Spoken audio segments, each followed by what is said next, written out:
Welcome to The Explainer. Today we're going to dive into a really simple story, but one that has this huge message about truth, perspective, and maybe most importantly, what it really means to listen. So let's just jump right in with the words that get our main character into a whole lot of trouble. It's a phrase that just screams absolute certainty, right? But what we're about to see is that it also slams the door shut on something way, way more important. All right, so let me introduce you to Sofia. She's a young girl, and honestly, she's super bright, she's curious, loves to learn, but, and it's a big but, she's got this one major blind spot. She's absolutely convinced that her version of the truth, it's the only version that matters. And this really gets to the heart of who Sofia is. I mean, on one hand, she absolutely loves stories and learning new things. But on the other, she doesn't really hear them, you know? Her belief that she already has all the answers creates this little bubble around her, and it just stops any real connection from happening. Think of her idea of truth like this single piece of fabric right here. Yeah, it's solid, it's got its own color and pattern, but it's just by itself. It has no idea that it's supposed to be part of this huge, beautiful pattern. So what's the downside to thinking like this? Well, you can probably guess. Constantly hitting people with a sharp wrong, it really starts to take a toll, especially on your friendships. Like, picture this. A friend comes up with this kind of poetic idea about why the sky is blue. Maybe not super scientific, but it's creative. But Sofia? Nope. She just shuts it down. End of conversation. And it just keeps happening. Another friend has this fun, whimsical thought about flowers talking to bees.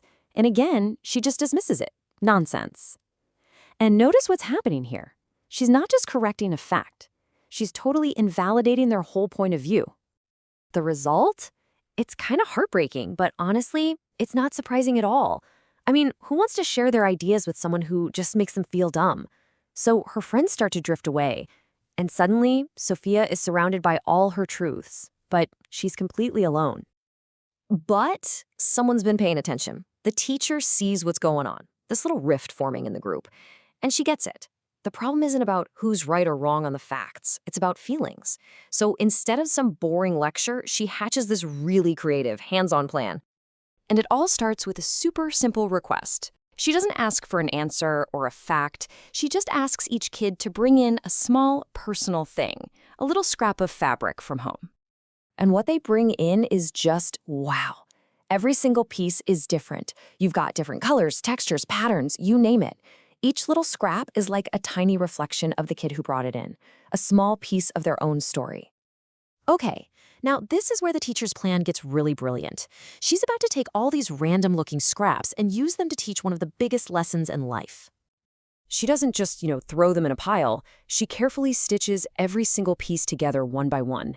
And you can see it happening. These separate, disconnected scraps start to become one single, amazing, beautiful thing. And this is it.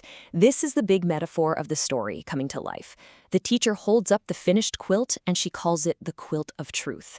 She explains that truth isn't just one piece of fabric. It's the incredible, beautiful combination of all of them put together. And for the first time, Sofia gets it. She really sees it. Her piece is in there, sure, but it's right next to everybody else's. And it clicks.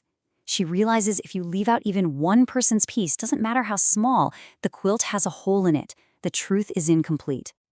So, you see, this wasn't just some fun arts and crafts project. For Sofia, this was a huge aha moment. It completely shifted her whole worldview. It was a real transformation. And you can almost hear how quiet and vulnerable she is when she asks this. It's like you can hear her old, certain world starting to crumble as she starts to grapple with this much bigger, more complicated idea. The teacher's answer is what really ties it all together for Sofia. She basically says, yes, you've got it. And she explains that listening, that's the thread you use to stitch all the pieces together. The more we listen, the more beautiful and complete our quilt of truth gets. And the amazing thing is, this isn't just some abstract idea for her anymore. She actually does something about it. She goes to her friends, she apologizes, and she starts to think about listening in a totally new way. Not just as waiting for your turn to talk, but as a real chance to learn something. And this new phrase she starts using, it says it all. Instead of that sharp, wrong, She now says something that invites people in. It's like she stopped being the gatekeeper of truth and started being a collector of patches for a quilt they can all build together. So when you boil it all down, the story gives us a really clear choice, doesn't it? We can be arrogant and believe our one little patch is the whole quilt, which, as we saw, just leaves you alone. Or we can have the humility to know our piece is just one part of something much bigger. And that, well, that leads to connection. And that really leaves us with something to think about, right?